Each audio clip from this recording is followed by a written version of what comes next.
에베소서 4장 13절에서 16절 우리 한 목소리로 읽도록 하겠습니다. 우리가 다 하나님의 아들을 믿는 것과 아는 일에 하나가 되어 온전한 사람을 이루어 그리스도의 장성한 분량이 충만한 데까지 이르리니, 이는 우리가 이제부터 어린아이가 되지 아니하여 사람의 속임수와 간사한 유혹에 빠져 온갖 교훈의 풍조에 밀려 요동하지 않게 하려 함이라. 오직 사랑 안에서 참된 것을 하여 범사에 그에게까지 자랄지라. 그는 머리니 곧 그리스도라. 그에게서 온 몸이 각 마디를 통하여 도움을 받음으로 연결되고 결합되어 각 지체의 분량대로 역사하여 그 몸을 자라게 하며 사랑 안에서 스스로 세우느니라. 아멘. 사랑의 하나님, 오직 이 시간 우리가 주의 말씀을 읽고 또 묵상하고 말씀을 우리가 함께 이해하기를 원합니다. 주님, 이 시간 성령으로 다스리시고 인도하셔서 이 말씀을 통해서 더욱더 주님 뜻을 알아가고 주의 뜻대로 이 땅을 살아가는 저희들 될 수 있도록 축복하여 주시옵소서.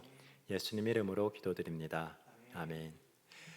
네, 오늘은 연합되어 성화되는 삶, 연합되어 성화되는 삶이라는 제목으로 하나님의 말씀을 나누도록 하겠습니다. 에베소서는 서기 62년경 바울이 말년에 로마 감옥에 갇혔을 때 교회에 관하여 쓴 옥중 서신서 가운데 하나입니다. 우리를 예수님의 몸된 교회로 부르신 하나님의 구원의 은혜와 예수님을 머리로 통일된 교회인 우리가 살아가야 할 삶에 대해서 말씀하고 있습니다. 에베소서 1장에서는 영적 물질적 세상의 모든 만물을 다스리며 예수님을 머리로 조화롭게 통일된 우주적 교회의 일원이자 하나님 나라의 상속자로 우리를 인치심을 말씀을 하셨고, 2장에서는 그리스도 예수 안에서 선한 일을 행하기 위하여 재창조함을 받은 우리가 예수님을 중심으로 연결되어 하나님의 거하실 성전이 되어 가고 있다는 말씀을 하셨고, 또 3장에서는 하나님의 신비한 지혜인 복음을 선포하고 그리스도의 사랑을 깊이 깨달아 성화되어가는 교회의 사명에 대해서 말씀을 하셨습니다. 이제 오늘은 그렇게 예수님을 머리로 온 우주를 통일시킬 교회인 우리가 지금 살아가야 할 삶에 대하여 4장 말씀을 함께 읽어가면서 살펴보도록 하겠습니다. 4장 1절부터 3절 함께 읽습니다. 그러므로 주 안에서 갇힌 내가 너희를 권하노니 너희가 부르심을 받은 일에 합당하게 행하여 모든 겸손과 온유로 하고 오래 참음으로 사랑 가운데서 서로 용납하고 평안에 매는 줄로 성령이 하나 되게 하신 것을 힘써 지키라. 아멘. 여기서 그러므로는 앞에 1장, 2장, 3장에서 언급한 대로 너희가 온 세상을 다스릴 예수님의 몸된 위대한 교회로 재창조함을 받았으므로입니다. 바울은 그러한 영광스러운 교회로 부르심을 받은 우리에게 그에 합당한 행동을 하라고 권고하고 있습니다. 어떻게 하라고요? 먼저는 겸손입니다. 겸손은 어쩌면 기독교가 만들어낸 덕목입니다. 이전에는 미덕으로 생각하지 않았습니다. 그래서 그 헬라어 원어는 노예 같은, 비천한, 굽실굽신하는 것 같은 형용사와 같이 쓰였다고 합니다. 그러나 겸손은 하나님 앞에서의 정직한 자기 인식에서 옵니다.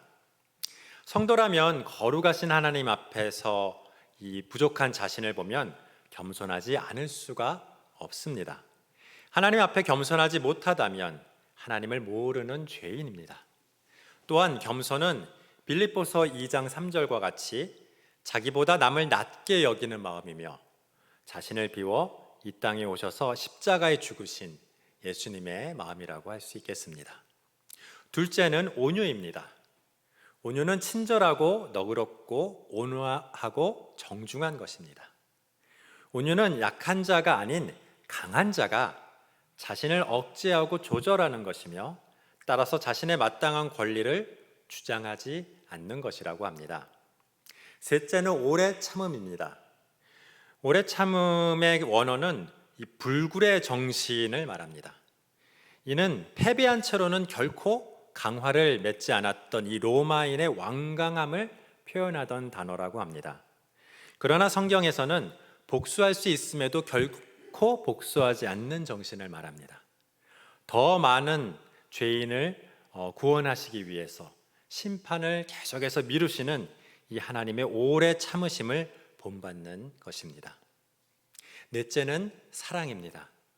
우리가 잘 아는 아가페는 원래 정복될 수 없는 자비심이라는 뜻이라고 합니다. 신약 성경 이전에는 많이 사용하는 단어가 아니었는데 이 세상에 없던 개념인 하나님의 사랑을 표현하려고 가져다가 썼다고 합니다.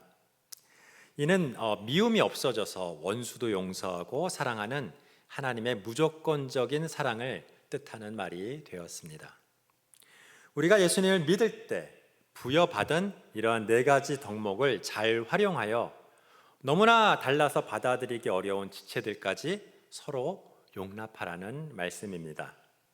그리고 평안을 이룩하는 줄인 사랑으로 성령님이 교회 공동체로 하나 되게 하신 것을 힘써 지키라 하십니다.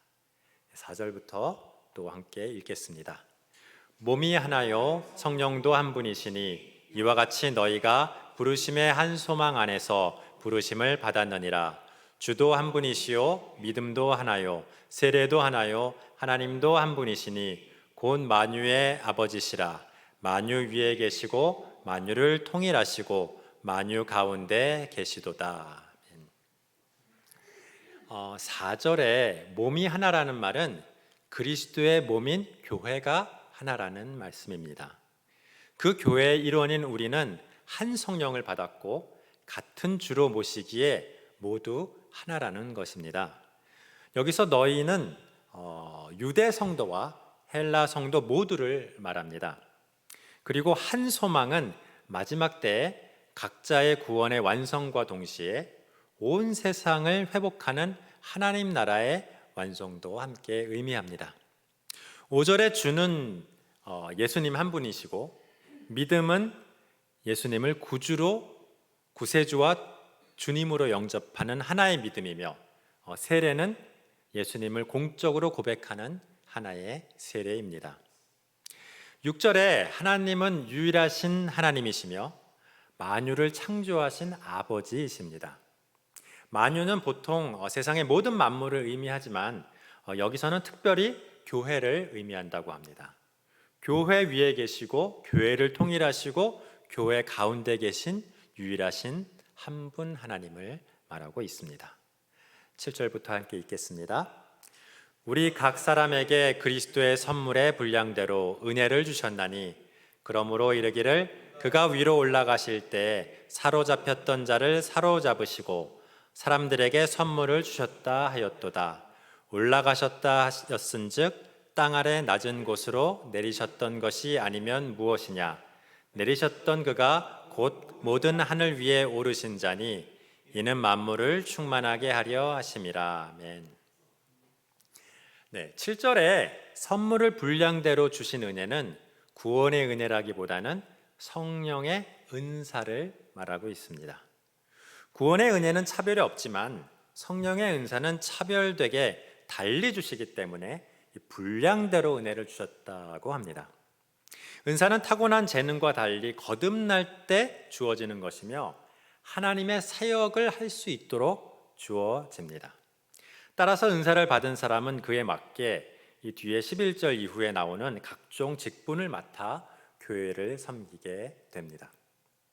그리고 8절에는 시편 68편 18절을 변형하여 인용하므로 7절을 좀 더 이렇게 설명하고 있습니다.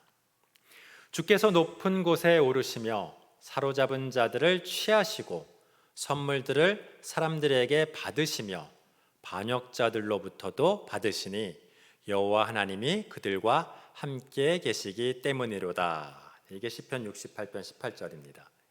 이는 승전한 왕의 높은 성으로 올라가는 개선 행진과 이를 따라서 끌려가는 사로잡힌 포로들의 모습을 배경으로 하고 있습니다. 구약의 승전자인 왕은 사람들에게 선물을 받아가지만 이 신약의 승전자인 예수님은 사람들에게 선물을 나누어 주시는 것으로 바울은 약간 변형을 하여 인용을 하고 있습니다. 예수님은 사단 마귀에게 죄와 사망으로 사로잡혔던 이 성도들을 구원하여 다시 사로잡으시고 이 7절과 같이 성령의 은사를 믿음의 분량대로 나누어 주시는 것입니다. 9절에 올라가셨다는 것은 부활하고 승천하셨다는 것을 말합니다. 그리고 땅 아래 낮은 곳으로 내리셨다는 것은 십자가에서 죽으셔서 지옥에 내려가신 것을 의미하기도 하지만 그보다는 성육신하셔서 하늘에서 이 땅에 내려오신 것을 의미한다는 견해가 좀 더 일반적입니다. 10절에도 내리셨던, 즉 성육신하셨던 예수님이 승천하셔서 하늘 위에 보좌에 오르신 것은 보혜사 성령님을 모든 성도들에게 보내어 충만하게 하려 하심입니다. 요한복음 16장 7절에 내가 떠나가는 것이 너희에게 유익이라 내가 떠나가지 아니하면 보혜사가 너희에게로 오시지 아니할 것이요 가면 내가 그를 너희에게 보내리니 라고 말씀하셨습니다.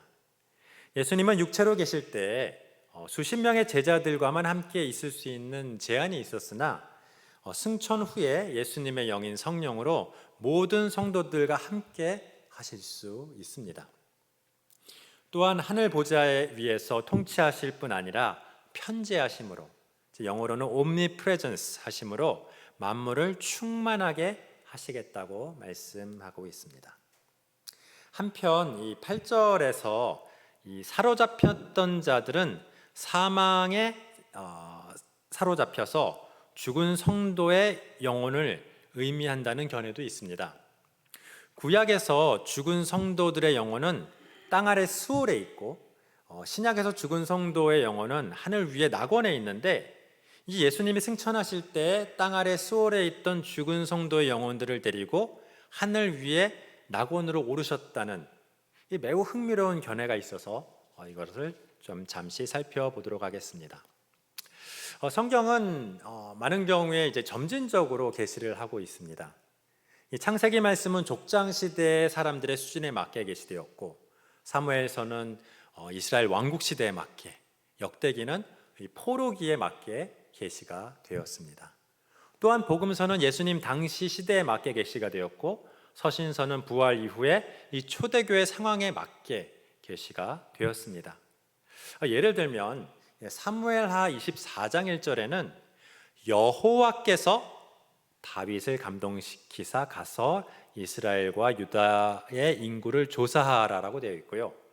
역대상 21장 1절에는 사탄이 일어나 다윗을 충동하여 이스라엘을 계수하게 하니라라고 이 같은 말씀이 다르게, 주어가 다르게 쓰여 있습니다. 이 사무엘서가 쓰여진 왕국 시대만 해도 사람들은 사탄이라는 존재를 몰랐습니다. 천사면 그냥 천사지 뭐 좋은 천사, 나쁜 천사로 나뉜다거나 이 나쁜 천사의 우두머리인 사탄은 잘 모르는 때였습니다.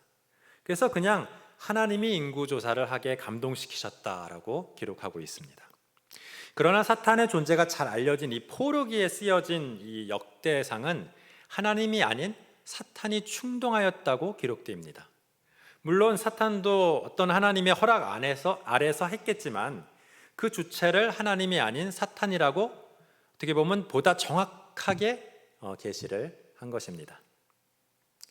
이 한편 죽은 성도의 영혼이 가는 곳을 구약에서는 수올이라고 부릅니다. 이 땅 아래 수올이라는 어떤 물리적인 공간이라고 생각을 했어요. 그 물리적인 공간에 죽은 사람들의 영혼이 잠들어 있다고 그렇게 믿었습니다. 우리나라로 따지면 이승이 아닌 저승인 셈입니다.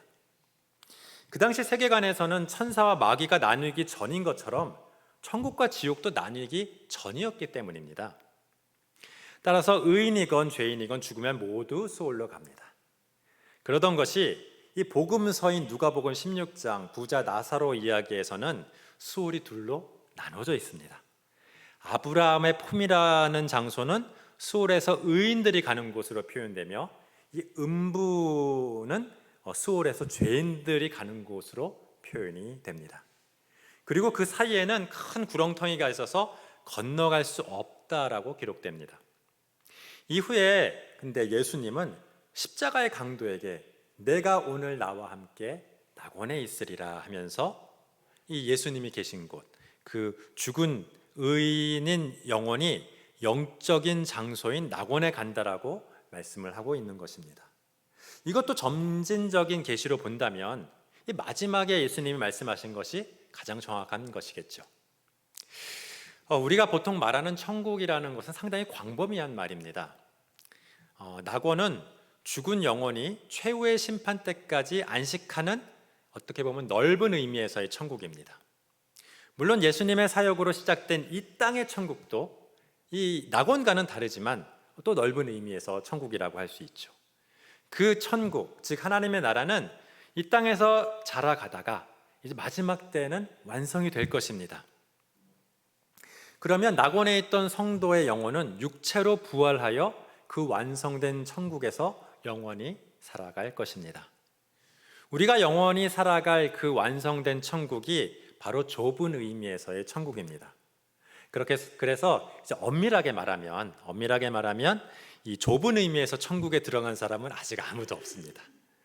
아직 의인들은 낙원에서 평안하게 안식하며 최후의 심판과 부활을 기다리고 있다고 성경을 통해서 우리는 이해할 수 있습니다. 자, 그런데 이 구약의 스올은 땅 아래에 있다고 믿었고, 구약에서 그 일부인 아브라함의 품도 땅 아래에 있다고 믿었는데 신약의 낙원은 하늘에 있다고 사람들이 믿는 것입니다.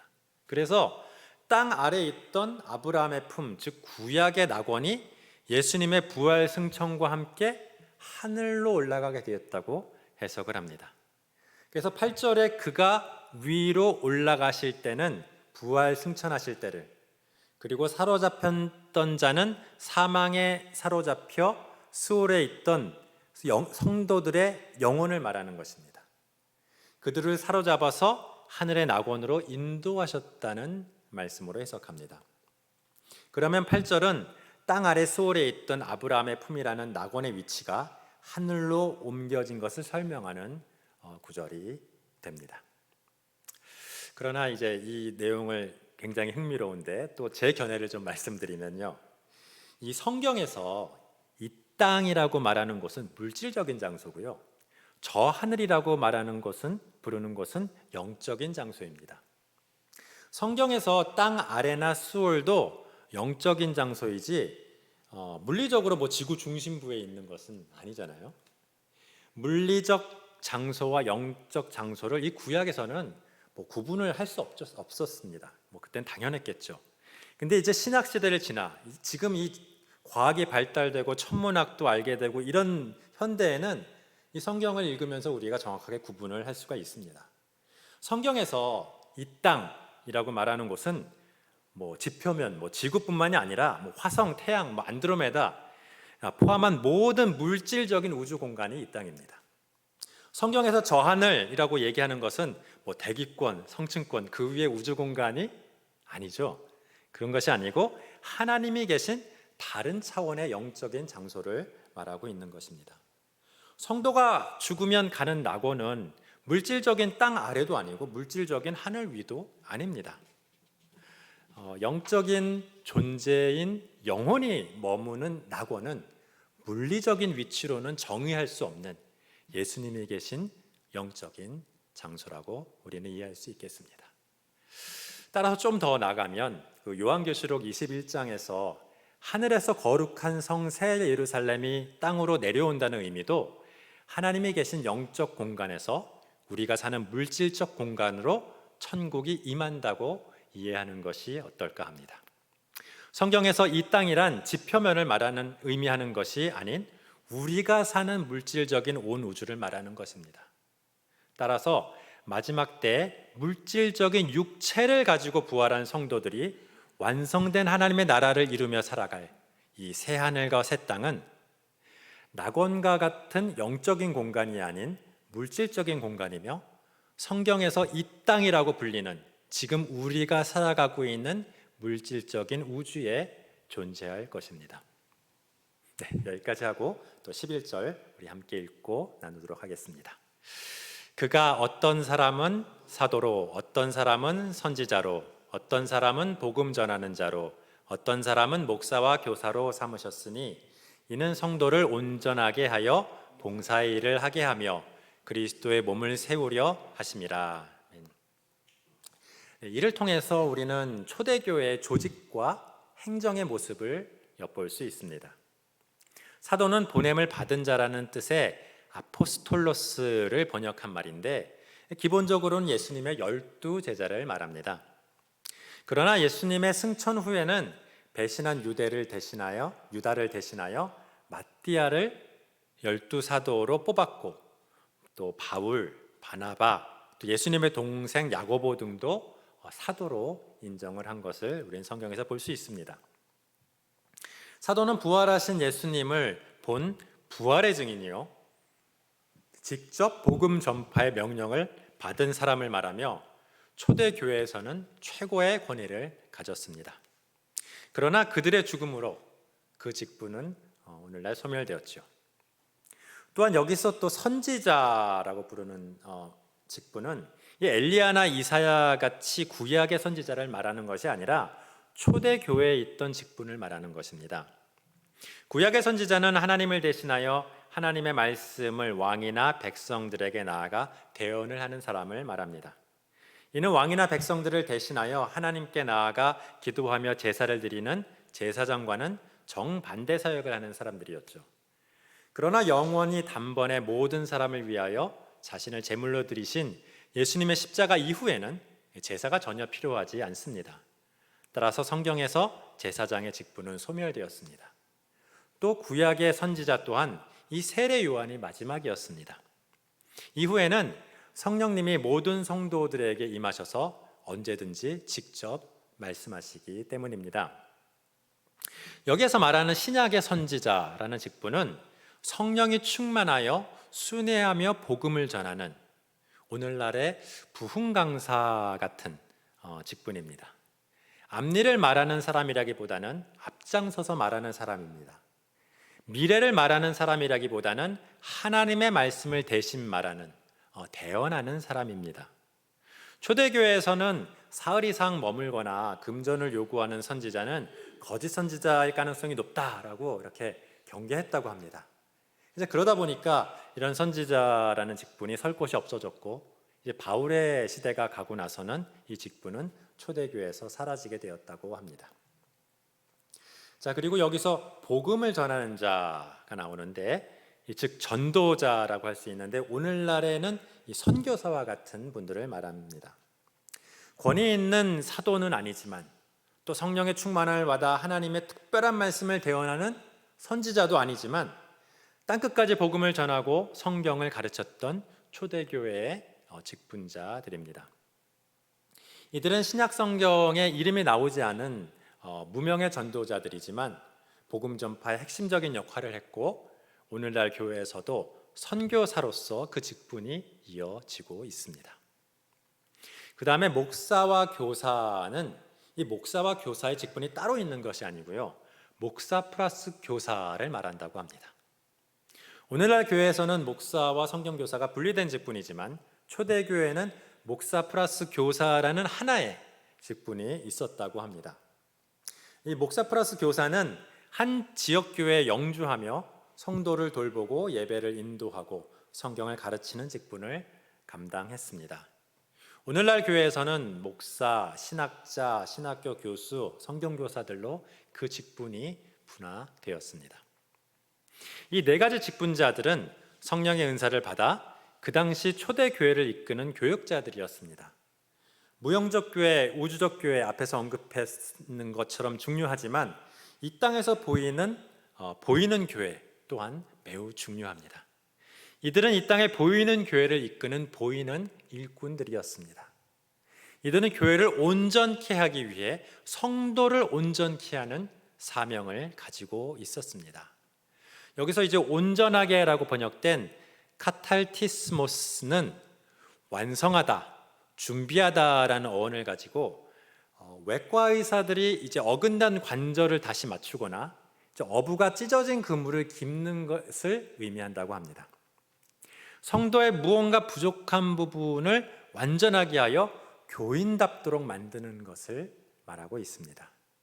그 결과 교인다운 성도는 누가 시키지 않아도 봉사를 하고 그리스도의 몸인 교회를 성숙하도록 세워가게 됩니다. 봉사를 잘하는 교인이 많다는 것과 교회가 세워져 간다는 것은 그 교회 교역자들이 목회를 잘하고 있다는 증거입니다. 13절부터 읽겠습니다. 우리가 다 하나님의 아들을 믿는 것과 아는 일에 하나가 되어 온전한 사람을 이루어 그리스도의 장성한 분량에 충만한 데까지 이르리니 이는 우리가 이제부터 어린아이가 되지 아니하여 사람의 속임수와 간사한 유혹에 빠져 온갖 교훈의 풍조에 밀려 요동하지 않게 하려 함이라.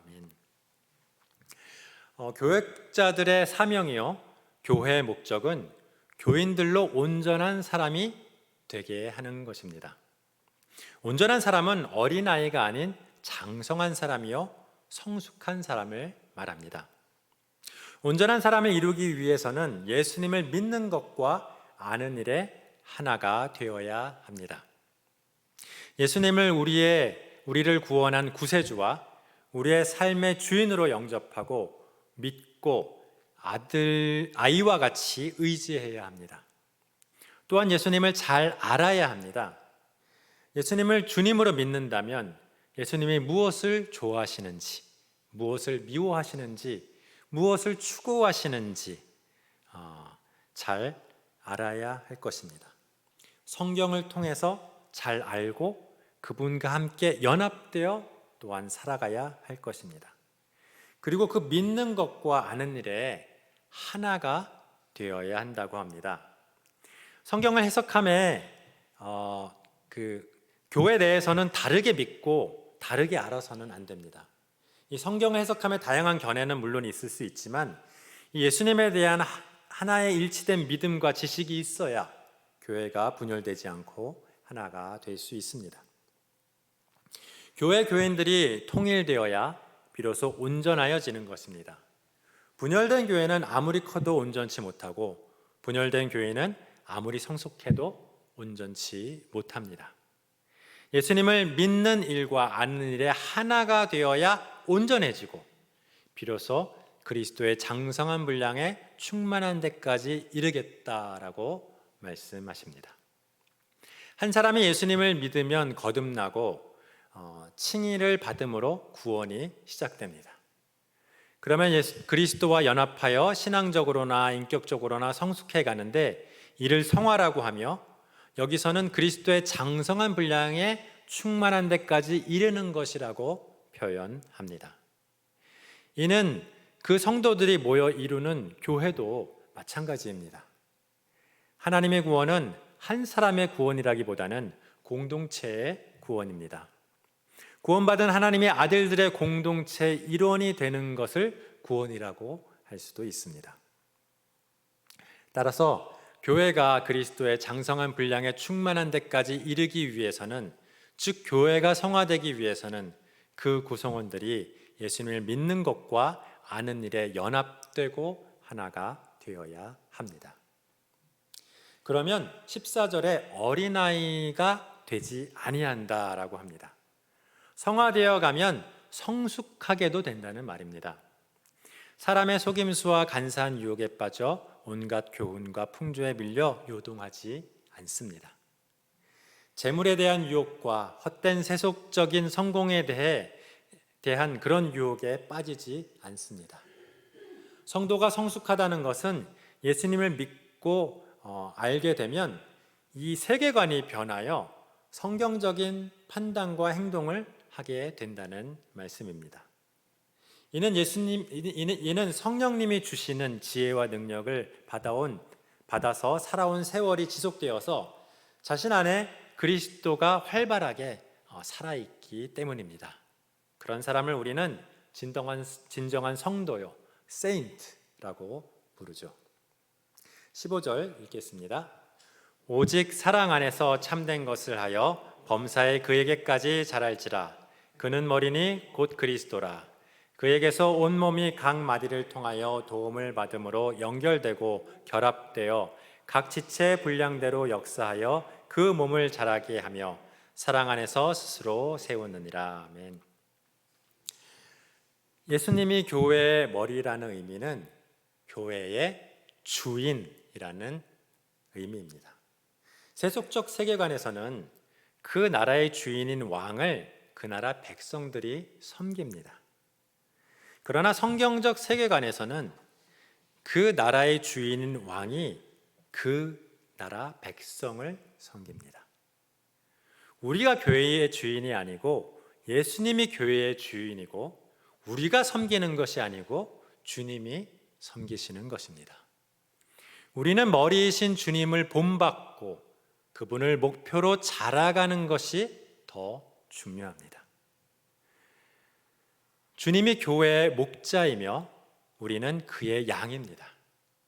목사도 주님에게까지 자라가야 할 양이며 목자이신 주님을 돕는 일꾼일 뿐입니다. 지상교회와 그 구성원의 목표는 원래 하나님을 섬기는 것보다 하나님의 섬김을 받아 자라가는 것입니다. 완성된 천국에서 하나님을 잘 섬기는 아들들이 되기 위하여 지상에서는 이를 열심히 준비하고 자라가야 하는 것입니다. 성화의 핵심은 그리스도 안에 성도의 연합입니다. 예수님과의 연합은 칭의라는 구원의 시작의 핵심이지만 예수님을 머리로 하는 성도의 연합은 성화라는 구원의 과정의 핵심입니다. 구원의 과정에서 칭의는 각자 받더라도 이 성화는 혼자 될 수가 없습니다. 특히 성화의 핵심적인 이 인격적 성숙은 원래 인격적 관계에서의 성숙을 말하는 것이므로 결코 혼자서는 이룰 수 없습니다. 성화는 사랑과 용서와 오래 참음으로 살아가는 이 고난의 세월 가운데 나와는 다른 성격과 다른 사고방식을 가지고 나를 반대하는 주변 사람들과 바른 관계를 이루어 가는 것을 말합니다. 우리는 온몸이 각 마디를 통하여 도움을 받음으로 연결되고 결합되어 연합함으로 그 몸이 자라고 성화되어 가는 삶을 살게 됩니다.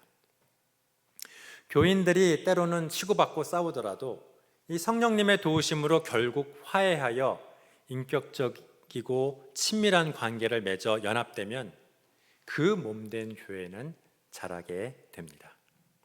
하나님께서는 그분의 섭리 가운데 교회와 교인들을 연합되게 하시고 성화되게 하십니다. 우리는 성화를 위해 얼마나 투자하고 있습니까? 우리는 연합을 위해 얼마나 힘쓰고 있습니까? 우리는 구원의 시작인 칭의를 위해서는 조금 더 노력할 수 없지만 구원의 과정인 성화를 위해서는 전 생애를 바칠 수 있습니다. 예수님은 이를 위해 십자가를 지셨고 우리를 그 길로 초대하고 계십니다. 성령님의 도우심으로 자신의 십자가를 감당하며 연합과 성화의 길을 함께 걸어가는 저와 여러분이 되시기를 예수님의 이름으로 축원합니다. 기도하겠습니다.